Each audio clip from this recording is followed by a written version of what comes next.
sen man en ta man nei lawa in tlanai ni no man tam taka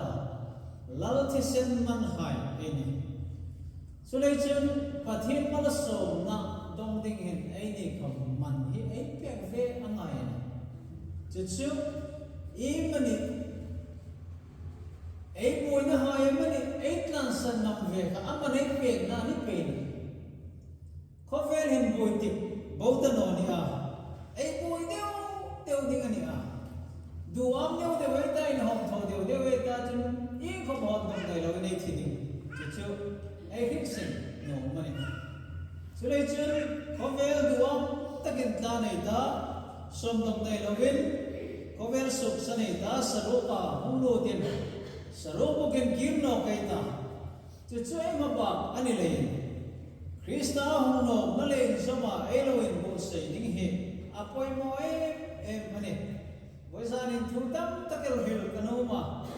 ai honi he toma jing honi moi tan zo tin le boisan in tam tevel hil zo patu man ani kale khan mani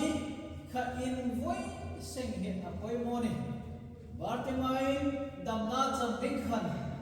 midangan voi no davina wa miluin se kata tawron ti ba khe dewa amale ama anvoya anvoi dam de midangan voi le anna ahita mid no he ai dam the no na pakhat ania dar no ai ne chun ai na dai ri no chun adam hi har se ema adam na ta phire ni ba pa chun adam do in di ge fa chun ai chun da ben da ani le chun kanali kadam no ni ti in he the lo ai adam har sa anti ta kan le chun voi sa ni nei ni khom ai nam na hai ai har san na hai pathin thu mangi in en not pai tu mai ta voi sa dai hom bam pe le zan ni hunan ta ai ni tem panga man ta pek ve angai ni ti kha ai long rela on second la rek seng se nei no mane zan te khan in ta ken tlama lam fe fok katia lam trong traya tudang hadang in lam rak lo in la po khat long relan lama sandam tu hong khe kata noiram kher ta ngai ti sandam tu hong khe kata noiram kher ta ngai ti Krista mai tu hai la ro pui na cham ta an ti la ka ka long re na sip lem lo mong patia ham tha kan tia tlan na thi sen lutak zara lok tit ek she ta hai kho Krista Isu zara lam to khom tin hai ai ni na dam bei sei ke na min khir til chun lom dai kasim ani ka hi be emela jai jan voi zan in Krista hong lo na he zan ma sa khan Krista hong lo na ding thu le a hong da ding le ro re lo na thina tho da ding ka tik kum ding si hai da ama ni tu hai da ding in mar so na ni ni ro pui tak chat mon kho far ka ding ali ti thu ai ai kila biro so Krista ne no tu hai ta ding chen chaton thi na an tran na ni ding ani le Krista hong lo na he ama ne no tu hai ta ding chen thil phur no la ya number 1 ani phur no tak ani biro so Krista ne tu hai ta ding chen chaton kho far na ding ni an ta le so phur ro min anga lau em ani le chun vai sa ra pathin vai ngai sa ding sa pa sa kan Krista ya la hom no nge ding ani a hom no nge ding ani le ni mo se hun ani ai sil fel ngai ai ring na ai ngel fel tula ai ring na ai sil fel ngai ani ti kha introduction again ai hil ani le chun vai sa ra pathin vai ngai sa ni pathin tom na dinga Krista hong no na ding le sama ai lo tho ding poi mo takel chu chu poi ni man sa long phil tu ding ani mi hemin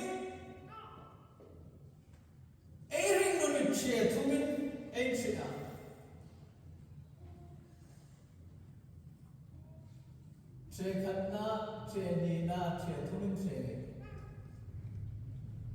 ai ping sa ma ai dim sang na der no ai ping pasalin ping kata ai ti thei no anu mai ping kata ai ti thei no a sa ping kata ai ti thei mo vain ping kata không dit sang na nei no kho ve la hin ai hum ping ve no min la jo ber sa ping ko mai no ve se ana jo ai dit sang na ping pa khat khamai tu pa na mani version kan ka masuk zo kan kalau mula atril kalau mula melang sa mela se dia kamele ka masang ison mo atina so mo deu se ni ni pa kan ka nei sang no pathini na min tong da le mi sim da na chareng pe chu pasal mi sim wai ti le ya pasala mi sim ko mai ni na mai mi sim na ti le ya na mai pi ko min ni mi no ni pathini na din da na to ke na mi sim ma mi te na mi te le mi sim na ti na lo thei na mi sim na ti na sim tu na pa na din da na taka asim moi taka ai hun bi ram pa ya mi sim ni chir thei din ke ni no ni tre jen lang ma re ro na chi na voi kham na ai re gin ai hum ping sing ani zan pa sa kan thom te sum la nga ni re me hum ping hi thi dinga hum ping ai na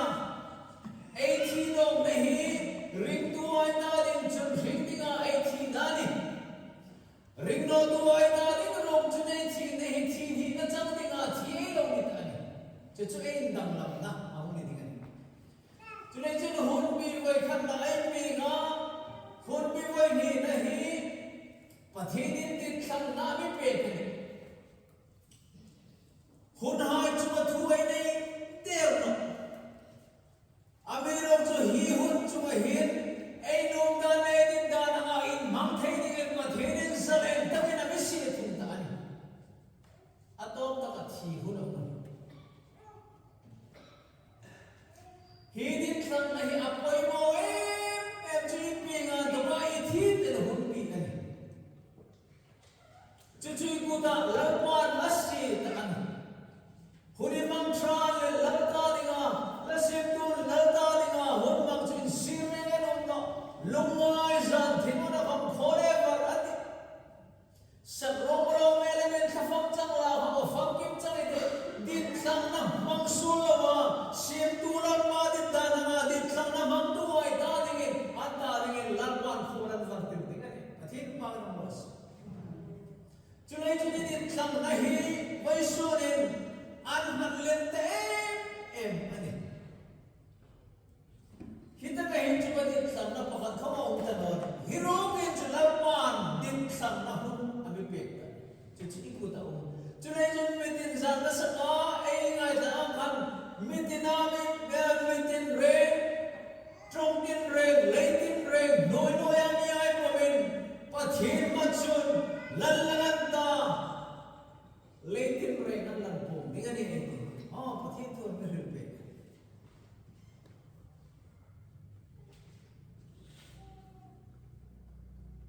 hi hun hi ai dit sang na len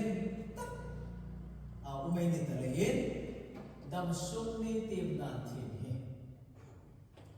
pathin lali su hum no na dinga ai bu se na dinga oi mo em chu dam sum ni hai tim na tim karing nei la pa ta na khun khomi la pa ta na ka thil nei ai thom la pa ta na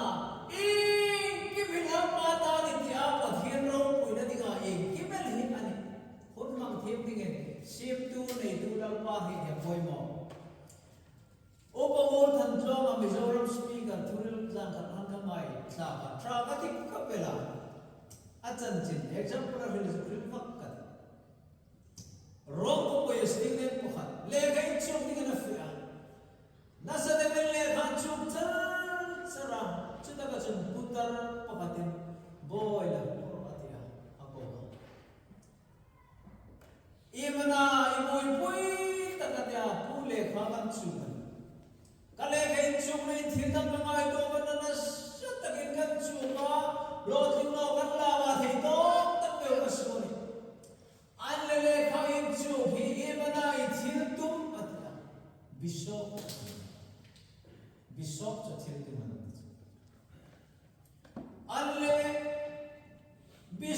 lo ni tala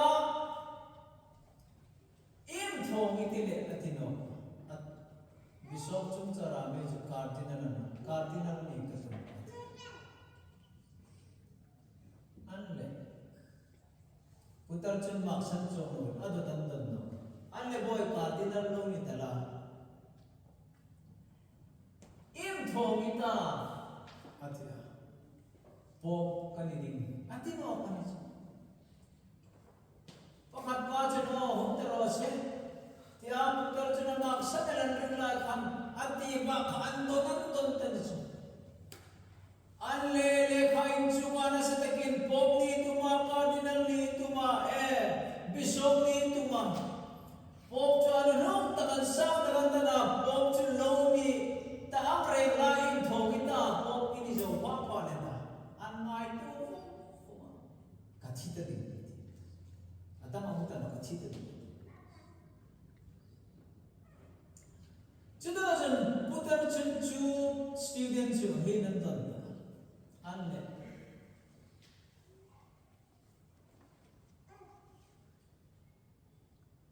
pop hininge ngediti ihritam atia an ngai to ven na pop chuning pediti atingam anle bishop ine ngediti iringam ihritam ata kahri cardinal ni ngediti iringam kanring kahri anle ila thinge ngediti iringam ihritam ata o churuk chuka ching kahri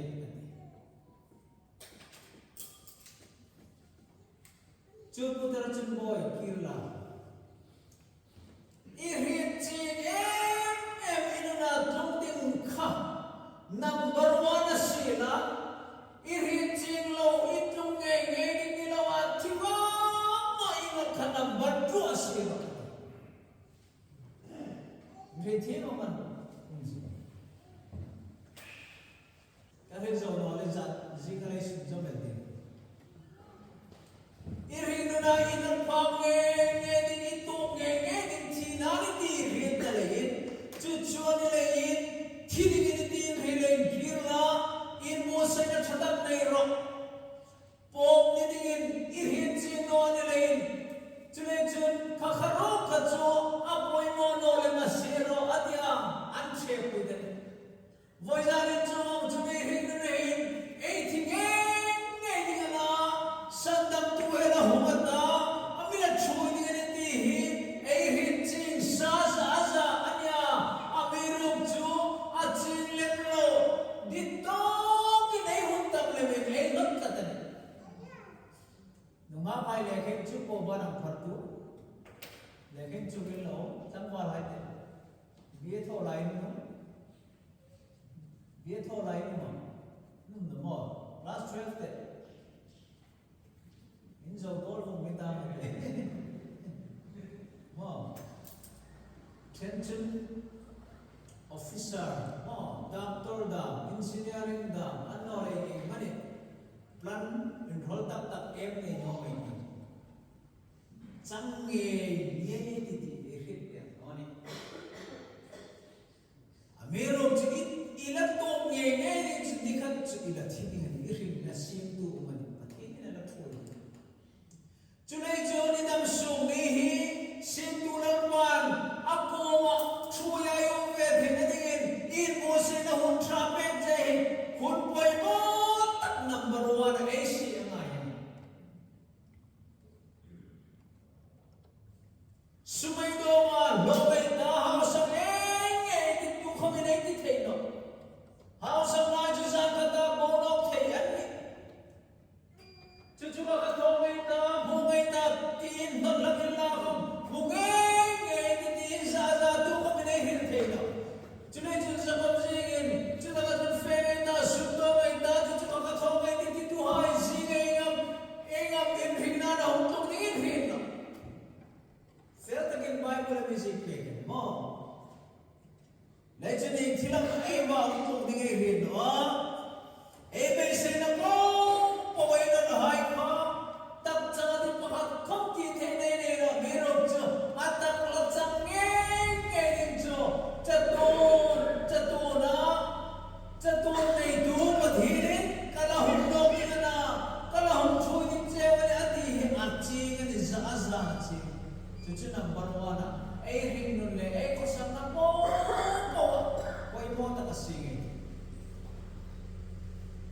xem tuần khi nó cả cho phẩm la sangita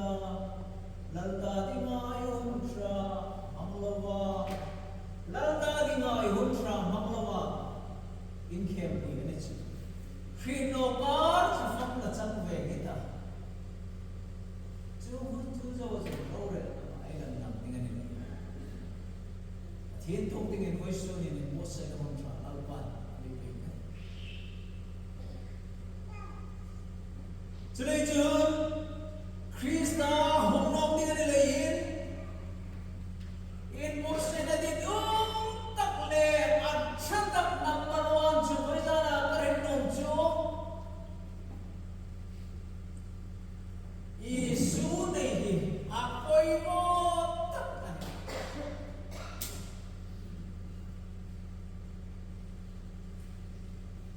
ai nam suwa din kami ni su này hi apoy mo tắc ka thi nung khela din kami ni su ne ka apoy mo tắc ding khonum noa voi su ne ai ring nun ai dam su ni kam Isu thang no na cha an chin phong an pe mo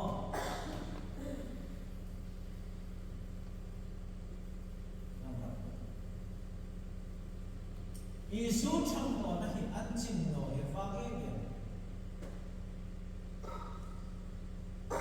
chu le chu Isu thang no in ai no na boy Isu thang no in su ma boy Isu thang no na khot na ma boy Isu thang no na ra ma boy Isu thang no na ren chin boy na zum pai asan cho mangai na pathai na le ni Isu na mon ni na hoy Kadon fel thai no fel na ding kami ni Isu boy mo Kadon thatai no that na ding ni Isu boy mo Kadon tir na ko fel na ding ni Isu boy mo Kimel ding ni Isu hinang barwana boy mo ta kalaw ni aneka boy mo illo hinpal chun ge hon lam ro Isu ne ka boy mo izoi la ame hono dengan boy su ne mirhim ram tum ver khosam na rabai da pajun Isu number 2 sia da ngai not changam tam tak chum ro no ne no mero cho Kristanawa ama tansana thirdam zong lem tuai chun anlungai na zura ta tengin Krista tansana thirdam na tuai chun ei thirdam takka lim na me petuan lo dingai chung dia ron mere mine dam na dingai ngaya ai ta nai nan mi dam pui bong no lim na me pe bong chung no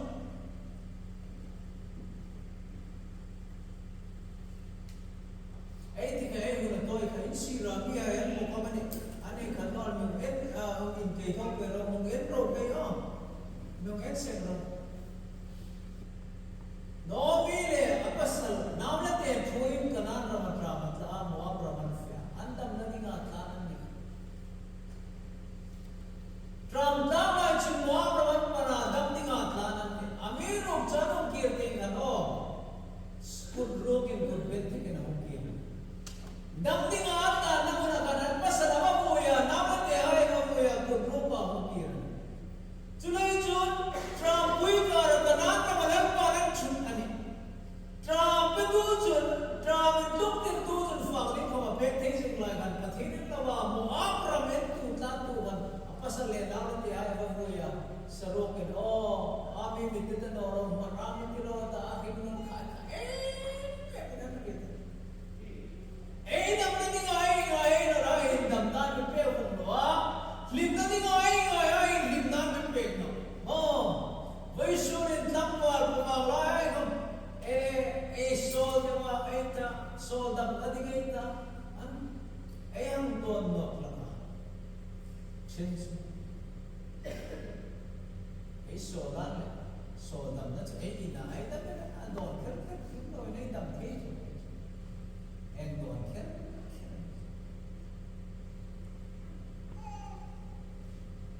ka in sum amamolo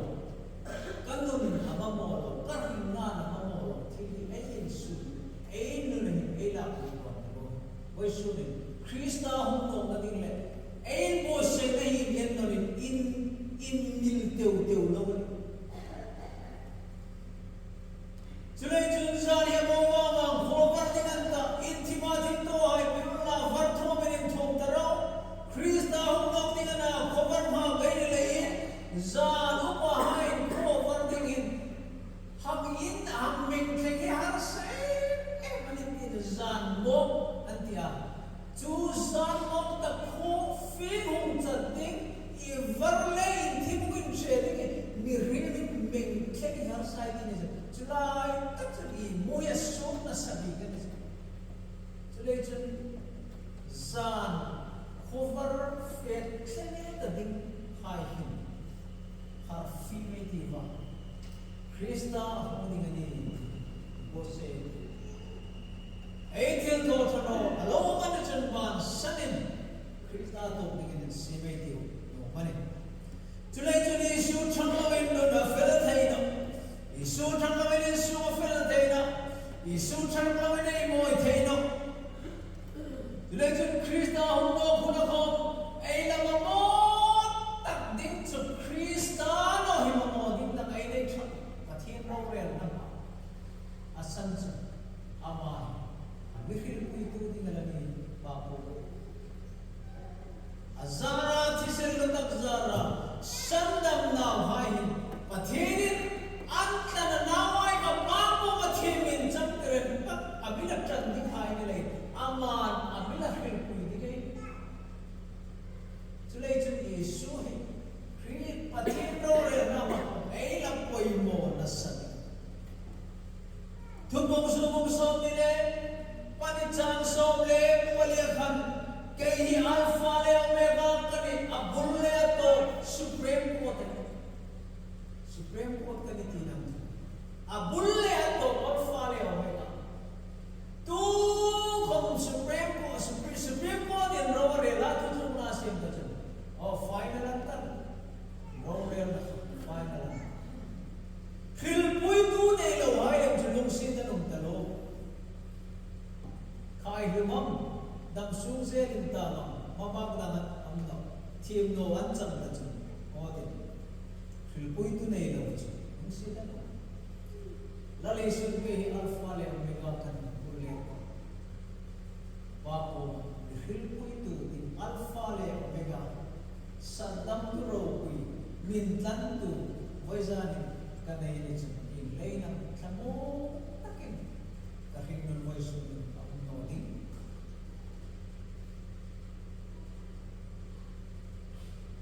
chule chun pathin Hun nunga roren na hunahin ay na poy mo din tak sa Yesu an tulay din ko yan Yesu na ikarin Samje kin zale so kwa oran ba iba da tuso hai he tang kale na katak sakta tang mekin arhule mani athin ba na prose iba da tuso ki chato thuna chato damna na tang kale na katak hai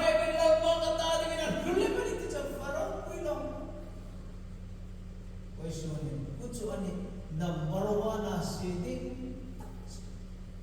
pathinin lom pakat chone pathinin lumoy na pakat chone anapa Yesu Krista chone lo Krista Yesu tanna tisenzara aring tuhay pa Yesu alom na lay chwa da may nilain pathinin na pa Yesu chone lom na nay lom tang nung ka nay lekay Eila mai ti khamino ai china inei chulman nokul chano ai pulman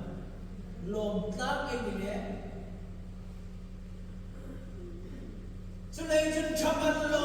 felman lo lungrel pulla khai ni lein pathirin lo pakhat sawane atu chuna pa Yesu Krista ni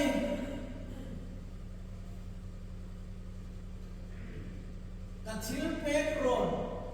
ka hasak ron kan khong fe ron ka thoron hilal pa lom na takan le pathirin lom patso nei Yesu cho helo Yesu suklom tu ni chun Krista za ai zo tu lam pa za ấy cuma alom na kha lamban tam taken ấy ni ting ko ấy tak sare sa nung su damin marami son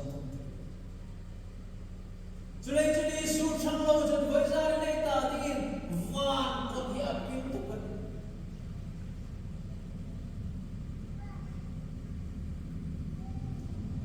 Yesu chang lo in van ko apin moi tingai tu ni Ramri and tak akham in che Isu thanglo jan noi le van rep ta lo in che ta ai chulei chun van ko mi hom pe dingin Isu cho he poi mo le koi za ni ei dam da Isu noi le van rep ta lo pa le rep ta dei ta lo ei rep no me dei ei rep no na dinga rep ta sin tho tu Isu cho ei ta dingin koi za ni na pui mo ta ei pui mo ai ngai ai na pui mo ta dan ni le lo pui mo no na sa ni lấy dân sẽ đến ngày ta pathin lên rep na ai này thì là mình Giêsu pathin là nam của Giêsu Christa mình pe Christa is not being na indik fela ai ngày thọ thật ngày lấy dân bây giờ nó bên này thôi ông hil bút thật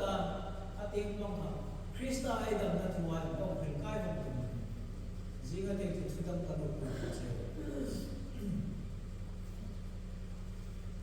Yesus juga terkoma, ipin thar dengan, kalau semua lunin kapin lornok dengan mana dah, boleh mana?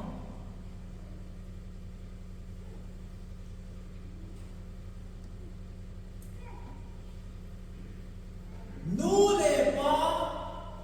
mama pathin Rema amin do he van kai na khom ani noni number 1 ai reading chulai chon pe gai ta ai ping non dok na he ani van ai kai ani pe gai ta noya ave ro to Krishna Yesu kharao zara ai ping non dok na he chawani van ai kai ani chulai chon no le ma to ba ti sa ai ping he van kai na khom ping to puino Sola in si ini Julai jun samji tu somale pakat kanun sola na mi panatya Sola in si sola ping tha den lein mirhim ping khatak pare van kai na khom ping dok pui ni trong se kursa hum ping athisa hum ping hindi ngi Milang zui pe, milang zui mo, salai hai te, salai ni hai. Salai jun nule panan muni, ai di tlang na kawan lo, nakita niya kan, ay umping ka, sulit ay umping ka, amirog, baysanin, van kay na kop, feel na umping dok, uy, bakat ka ngayon? Van kai na kop tingin na lep cham na hum ping dok koi pakan phamai hum no le tu kop me fer me um ta do a chato na hem tlak chato na thi na cho hum ping dok koi drop sa kur sai khover ne big cho chulai chun su tam mai en nan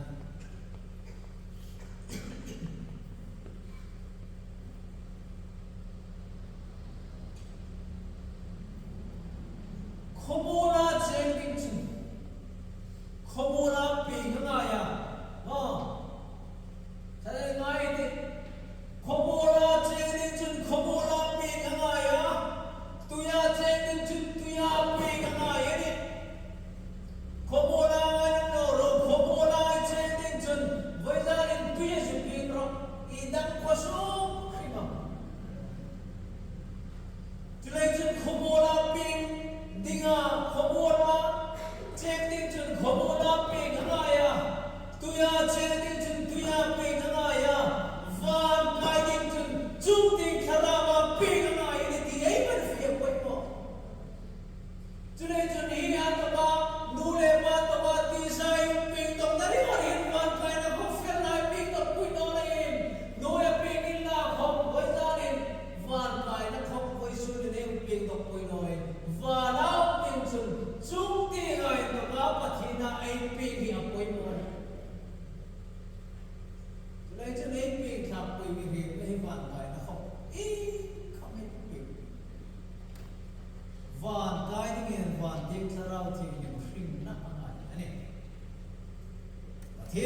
degin pathin ring so ai ngai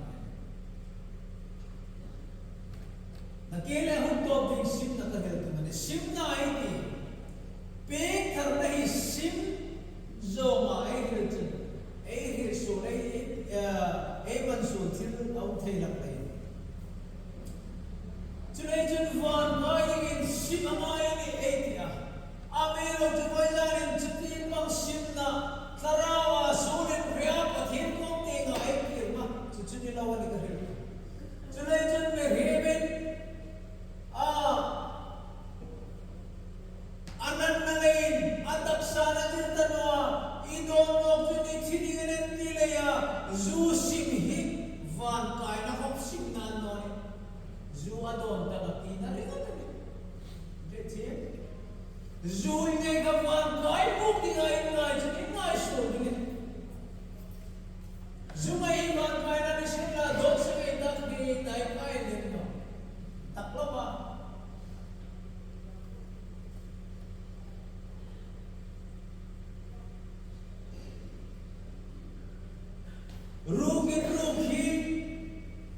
Rukin ruk simipan kaya na ni sila.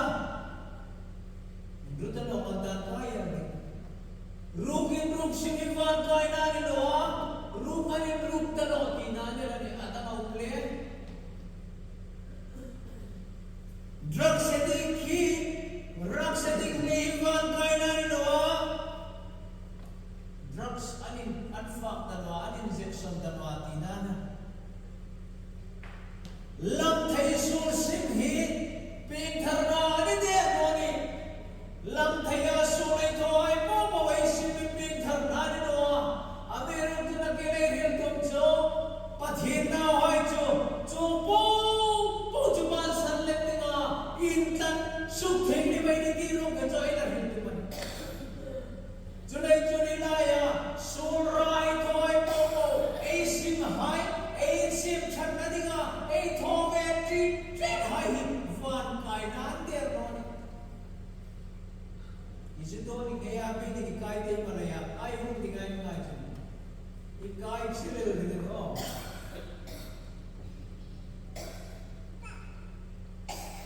tule chen lam thei sur mi na ban san kasim nan Hindu ay kaminan po, Buddhist kaminan po, Musulman ay kaminan po, ay niyan po. Buti nga, sul, mutay, chumay po po sa sul bigay tinalilawin, chumay nilaw, lamtay ni sila, asul na, sulrong na hay, kamtam na kayo nga, chumay sulrong bansan ang kapik, harnani chumnoy.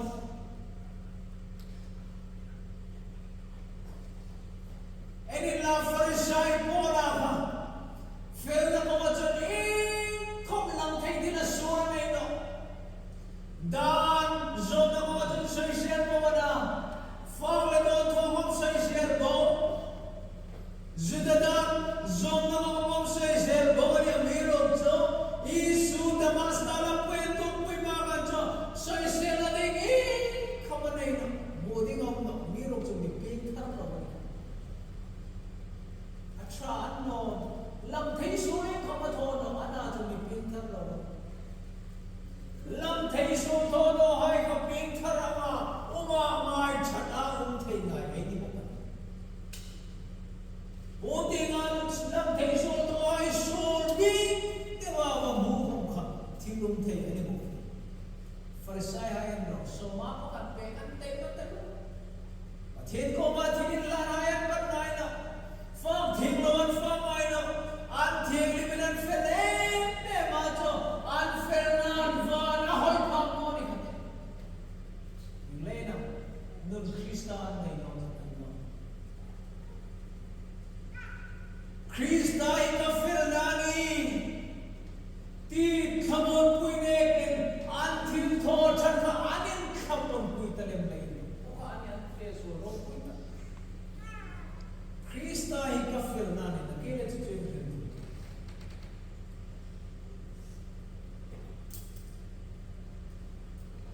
voi zan hin Krista ni lo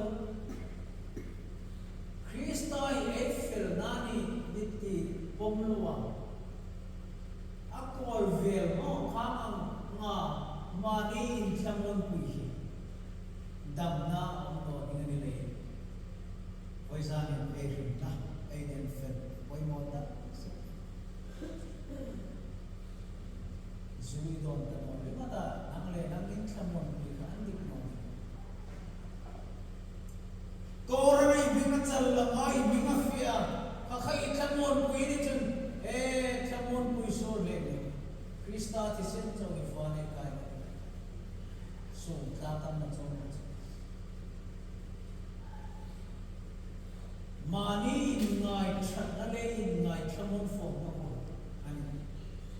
in lem lu pare ti in lao ani Chulai chulai na le mir himai mantla na farzaya jin anfil na khanin thamon puya thoche me menin ngaya anthil pe khai andan ser hai komi ki basoi se kawalam kha Krista anfil na nekin ansung lem lein nu thamon pui dingan nei non poizani pe thamon pui ding Krista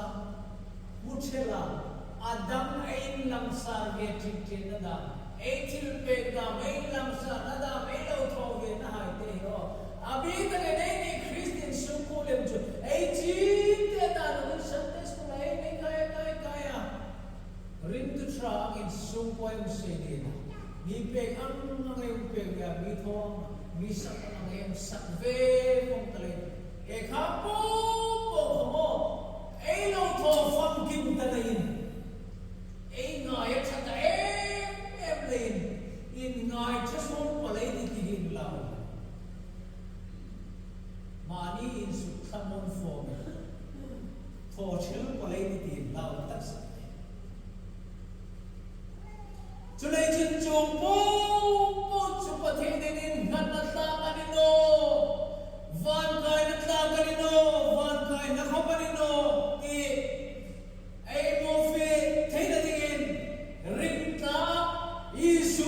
Krista anawa abipeka Chuchu Krista rinai mata amaringa lukrilin sakta malam tahi ni apoi moch Krista fel nahi ka fel nani ti kheche na chon na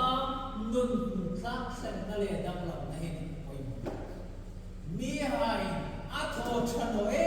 ti in lama tho chan trok nahi nilem lovin Min fel lo meeting and the teen loud and dilem loving Krista ika fel dana amazara himle chamana tia Krista fel nei promuya ama in mata ama jola nunin thak chen na ke mo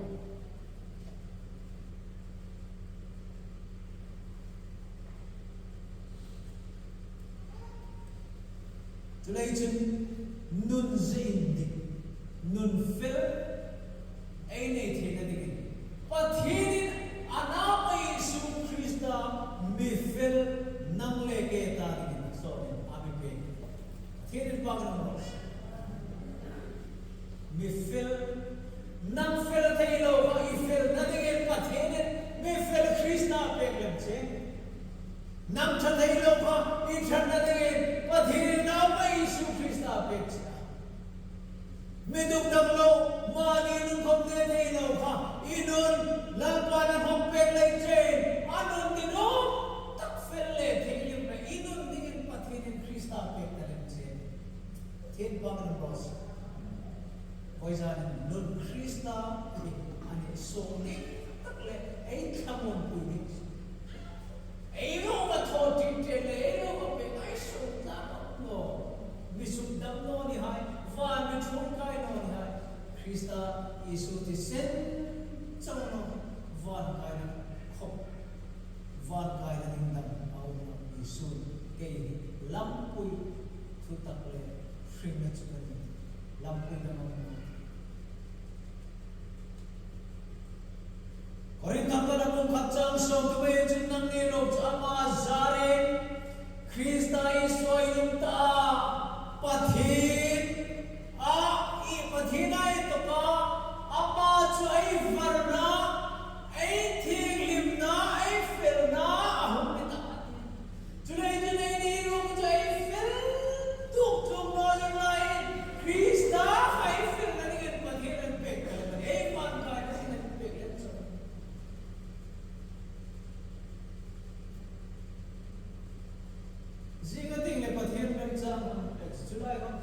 cho mình làm hiểu làm cái đấy và thế nên người nằm biệt khi nun thiêng hin lệ in nun fel am biệt và thiên nào ấy đi lên sụp xuống thế nào lên chơi đi ấy là sụp xuống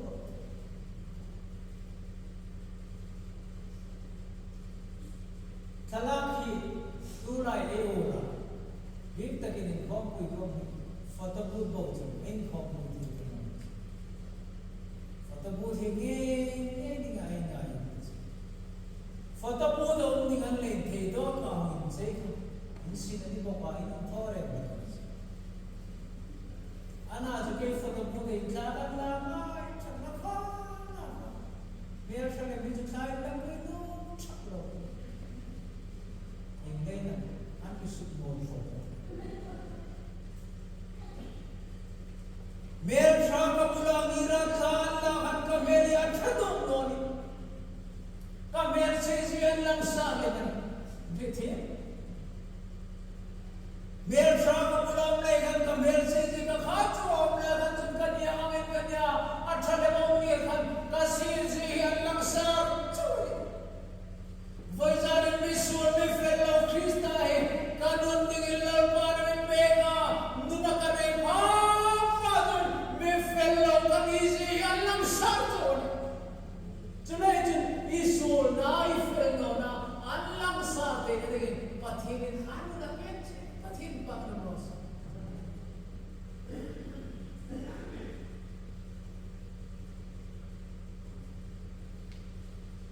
tu vai su tiang kan mo so la chui na dai sing na miro e so na lam sa pa Krista rau ina le moi na ai na gawin lang sa asin tu nolal pa ithim na le mangai le chan na pamasan aso ng laksa lang siya boy zarin Krista mera Krista rau ina lang sa dire ding jan isurin trim no re pre ga ni Krista ina lang sa na no arau pui the no amiro sini ne Krista mitling lo misul ni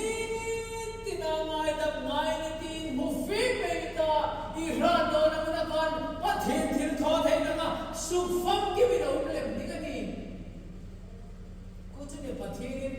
ana hai ni choi tu nei mi thi hi ro in na na ri tin ri no ne mi thi hi ko mau ka ro in la na ri ri na ne no ni ha सुन जब जब कितना हम ना फिर तनावनी एक लेना ना तो बंदू अंतिका अन्य ही नाम तनावनी अन्य ही नाम तनावनी नाती नाम नहीं तनावनी वही जाने कृष्णा यीशु जारा कृष्ण नहीं तू वही लोग इतना अमाले ही नहीं प्रभु वही लोग इतना नहीं वही जाने नहीं क्या सोन थिर ठनो थिर थिर लगूं चिदा तभी सुबह ऐना मुन हाई ऐना नहीं माँ सुन थिर हाई चुबो अल्ले चुमा चुम इकुर का मेन रोला नाती इंद्री नुमा पाया इनको का मेन रोइला 19 ring नाती नोट ने इंग्लिया 90 इंग्लिया 90 दिना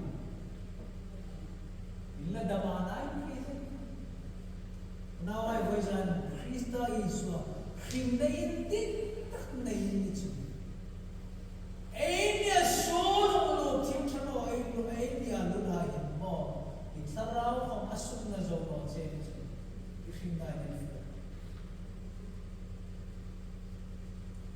Tirchano Yesu ilang luta, inu na ilang luta, nang mano na buhay, siyang nojol, mithi mayarong sarili, kinay na inore. Kinay nila, inu na tirchano lutan, nang vungat siya, na kreme, mithi. Tuloy-tuloy ko isanin, Krista Yesu zara, kinay na ituwain, na itile, itino, itil toin, lang veros,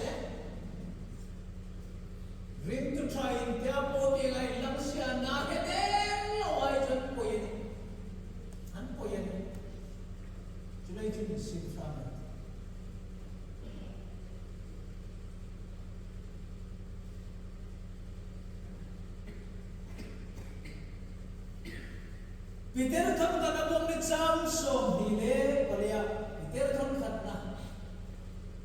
bong ni cham som hile palia sulti ka jun thitayin felna dingai yung ring thena dingin Krishna chun ay suna po el suna po chu atak sa chuna lo phun pe ko che ma ti na pathin pa ko prose chule jin suna hinjing ka lawa pathin ti ka jun mi felai ni me thena dingin ay na po ay kolo na po ay thathei no na po ay Krishna at chuma in natin ama chun cross chun amilo funeral pe ni thin pa ko prose kanat na hai o kathi puiding nat na hai pathin milungin sin chun boy ko so noni ken ful pe ka te chena achuman na ka ai ni misal ai ni kuma ama nun dam na mi pe ka ai na na pura amin chen puini akun zin ama nun thielim na le nun dam na mi na na ai so na le kholo na le tir na no po chamain cross atakain lang tir na pura alo ke peta chule chon solaya thulunam lawa fil na na hai ni thina dingin irin lo na le kholo na po ka achwai na din ngai dam na thua po pe ke cheni oi sa ni Krista Isusa tulay jin ka sol po na siyempre tiyak ka mo sol po manang puso kasol po manang puso anong dam na lang nung dam na rin afel namin lalin van tinakasok din Krishna afel na cho kafel na din at zor na nila na anan na po inan na na iso na na ikolo na po ama chumay negatin isay sigayin chun afok na kulin suk na bininong tani hindi na patin pangros Krishna afok na laya suk na makuman Krishna afok na laya o zanin suk na makumay I'm trying.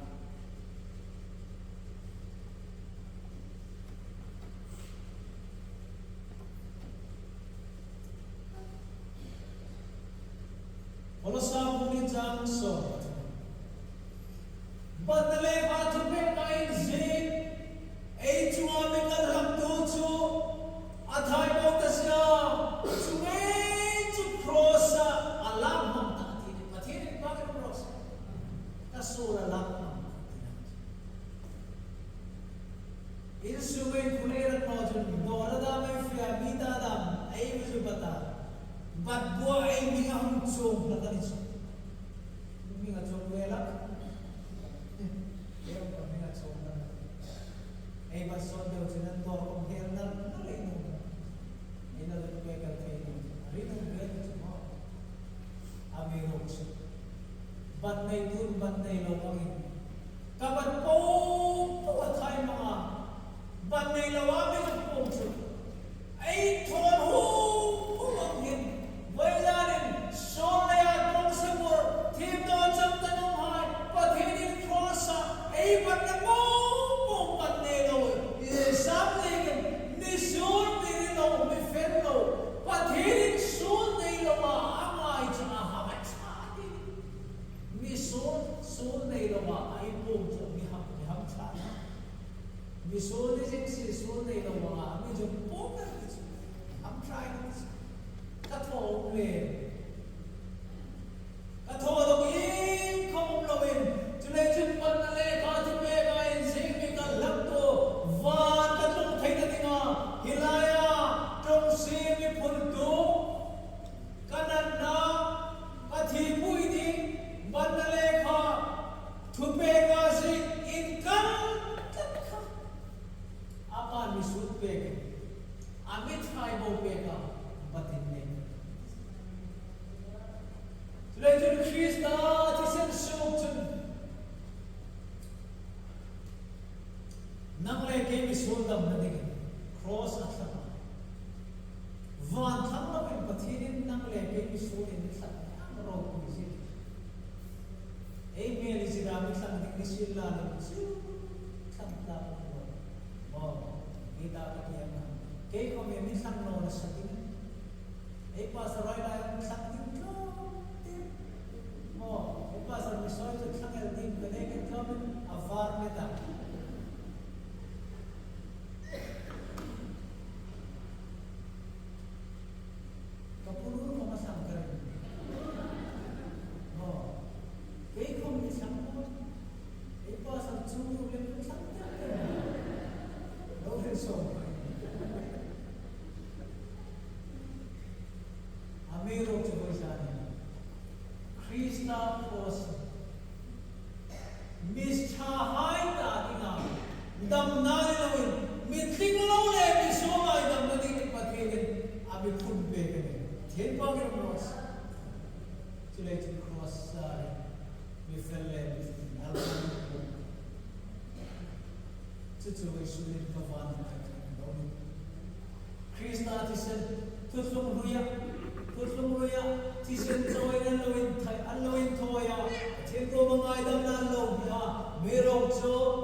So ding at din feel na ding I don't think take na ding ay reload na lay ko na po to cross kembet ay ni na rihay po fuira na tulay jen fing na thara clan care cross clan care demram nun thara me kay thogen anaway su Krista cho ay nun dingin pathini na me pek talen ani tulay jen sola ri zin talen noven Sol so bak talawin, felle so haini thinbigin, Krista kroton, eitanale sol mopo, lopul mangin, eini himri mopo fuiranin, him thar, Krista thara athawa, popan, boizanin Krista himnain drompo itu kalau nilai, kar himnain pathin dengat, nun thar, kita matiapkan, hilai himci kami himna aju. Feel tak Krista Yesus ada kan yang mirip jo kan feel no sini iman yang elan mitro traman lo kan elan di sini mirip jo sana ay mirip na ay feel na ay van kan nakapani na rin ay feel na va Krista feel na jo he van kan nakapani na patinin na nawa pega today jud patinin lo pakat jo na ya Yesu jo ya lo mani Isu alok nazarin ke kham malo dam fe tani hirin pa ke cross. Today John tu pamisun abirin ta bochmo makloni haya chaturin shingani lemkamanti hallelujah. Hirin pa ke cross. Krista Isu rin tuay tadi team no chang na himum talawin. Pat hirin Krista Isu tisel lutak zarin ngai dam na khofer ngai dam. Hingrin tuhay tayo. Ngay dam na din, amin lang. Today, cross misur hai tim chang na. Isunin din naman nila. Mirana yung daktaran na. Mirevoisyan ni daktaran na. Mifilin daktaran na. Misunayin daktaran na. Mirisyan na ni daktaran na. Kaya kung Christian, daktaran sa wapat tapi itong pwede mirisyan din pwede kantar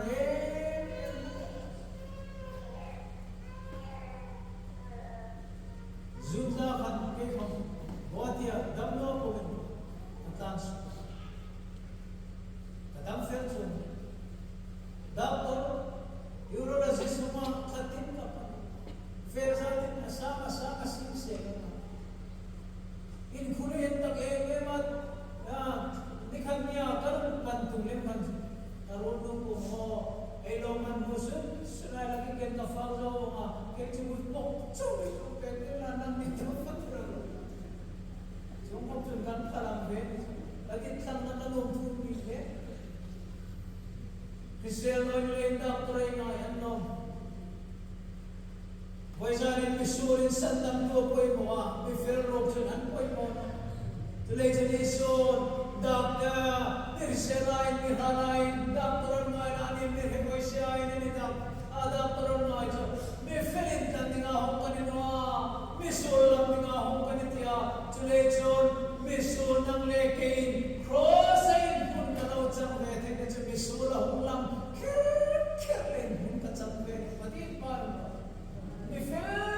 pulang din isin nasa, munay dyan.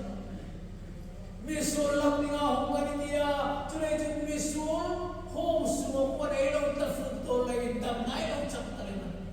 Ayan, bang na yun. Misul bang na yun.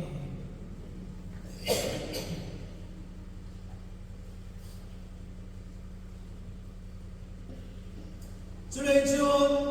cross ay tim dyan na. Kovela rin dyan, mitin, timayin timan dyan na.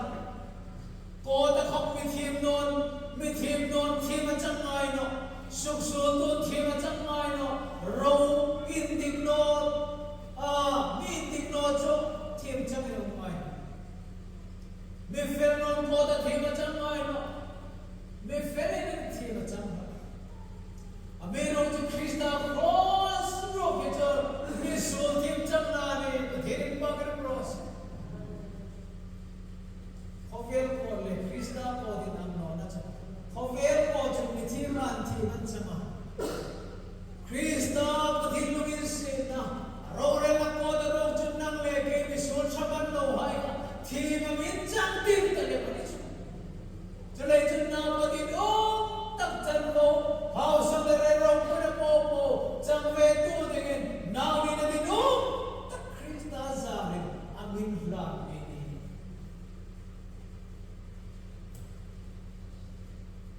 Ohio, USA Governor in kung kata misol him no chantahay, kay hindi naman kung damsuma sa inintang. Kung kada pa ikat, ngay dam ng pardon, kung tina, anay. Cukup jun, miso tino tanang kahit po ka, anto kong tira, may pakat ngay dam na po mo niso. Sudah ka jun kawan orso, ahong ira tuhil ta.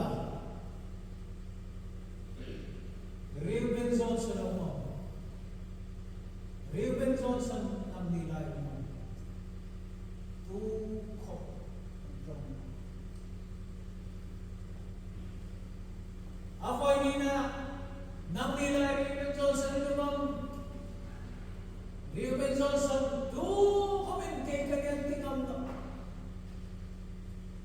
avoy thum na dyan Reuben Johnson inumno ni Rose hinahin na tiya July June at karnanong taga dyan Reuben Johnson sa Loma nanginika Mira Sukla ako Jesu Fer Rinumlayin sa tinampumin Lomen Emin Ngaydam to Ngaydam na lekhat Tingin Tingin Afetens Nang Reuben Johnson ni Kaidong ina Tinagpunan lekhat Kani Voice sunan takit Israel Ngaydam Hinta Rosok Lutkita Soy Hindi nga imin ko ang lahat ng diyan mo. Kaya hinga ang takang pagkagitan pa. Kaya titlak sa uko nila yung tungay ng natsakta kung kanrit na nawin ng diyan mo. Trak pumin nga idam na lekha lang ka. Johnson. Inta may nadaming zalen takinasyon nga idam na funky. Team no na tam na isin na ako. Team no na ikong na ilowamat. Inso zalen. Launitan. Oy sana. Na itang klap kalawhan. At hirin. Ren na mga itang klap. Cross at isin.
Miss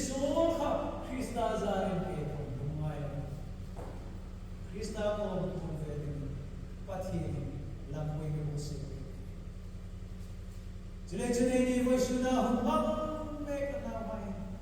Rik tu ni nen nanai tiba. Nya cerita no hai. Wan kai na ding lian me kui no hai ko koi se te ho de ding. Chum. Chile chon zane bo wa khobar ding anta. In tim to ai chu pe la var tho men in tho bro di. Var tho ma in tho ding in vai zan in thu ei. Khobar lo ding ei ni lai in zo sa ding in si mai. Mo nei tu ding in mo anai ding in si. Mo nei tu nu mai pasalai nei ding chun. Mo nei tu na sa ta kinan mo se ya. Mo khom chu mo pasalai ding ni lai. Thei to kinan mo se he in mo se lo in nei thu ni chun fu mai no. Nal to kinan win se ya. Until something high le. Kim fer fai takin ready no papa dan le. Chun in nei na dar mi tum khan in nei na pura ma khan in mo chu thu ni na. Voi zan in Krista le in nei ni high in le. Esil le fer high in ready me. Nun in ready me. Nun in sit tra. Cover up to high. Cover looking. Voi zan sinful. Tu mi poi mo tak voi zan. Isu idam sumia ding poi mo inun jingfil tu ding na poi mo insu jingfil ding na poi mo cha tu na van mona yung theng ding comment isu poi mo pathen ro ren tidum tak ma ahil pui tu ding se ana dilein i poi mo ani law pa ngai se khen ni fan de ko chu hom pha chu Krista tisen zara, dan natisen lutak sum zara, abingrin tu haisu. Krista kumpuа sol hadam vetu din, vasu foyum vetu. Voizanin tu ipoi mo, Ivan kaya. Krista humlo na tingayin mo sa ilahin, ipoi mo. Sumle payang mo. Sille fetran, Zaina tran, Hausam tran. Jumay pang sa kongere ng sungadingin, mga milong pununte. Ang milong pununte na tamtak, umroy namin, ngayon, amirong. Van kaya ngayon, in milong tran, pasamnan hoy laya, kaya di kayo din, Krista, retay.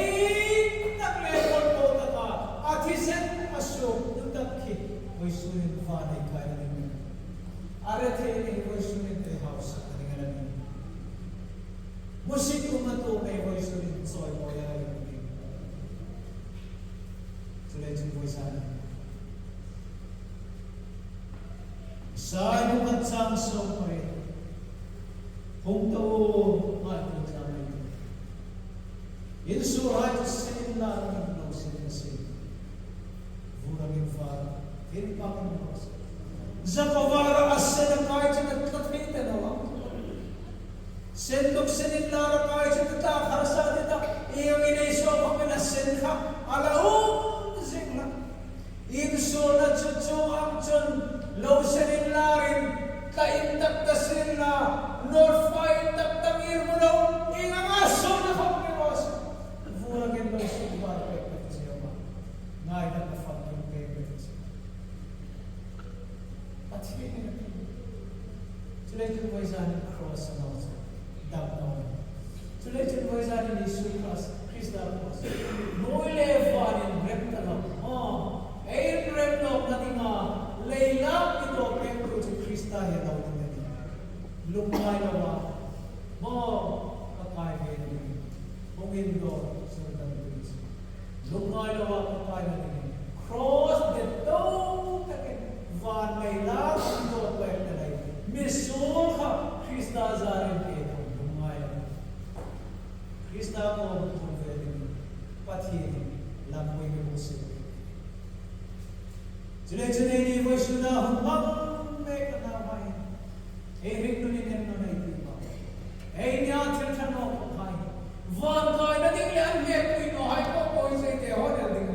Tujuh.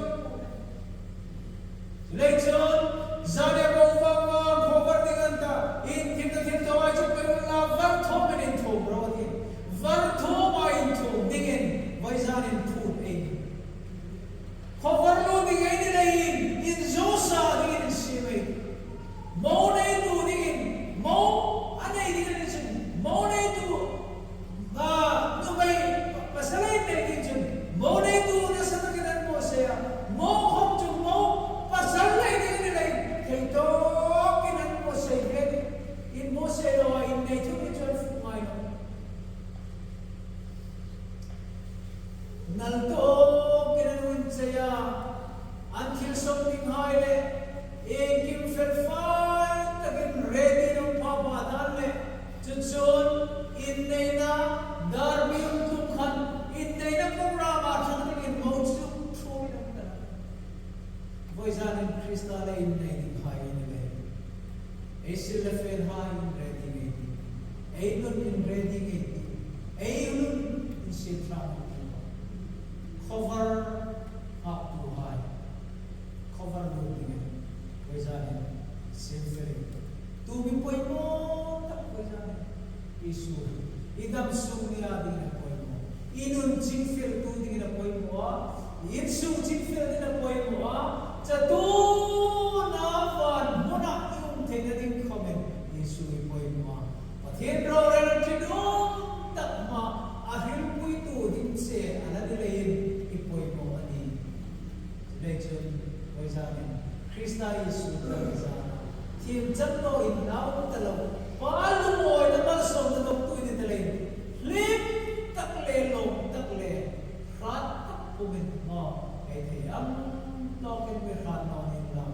Krishna Yesu Krishna fi le law para thuma mi som pero sen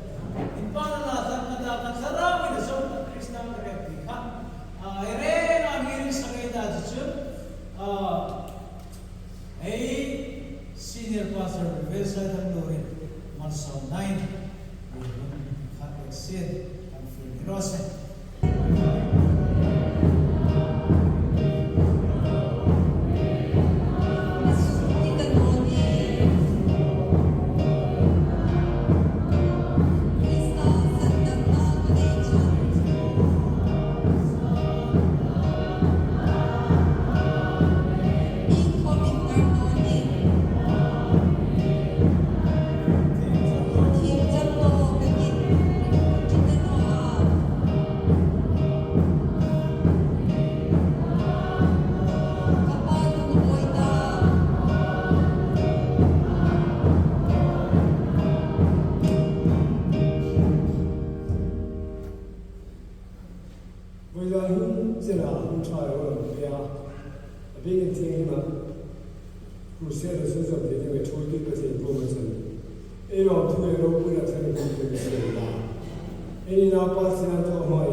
tu la la sto ten ko ra jo fu ku pero se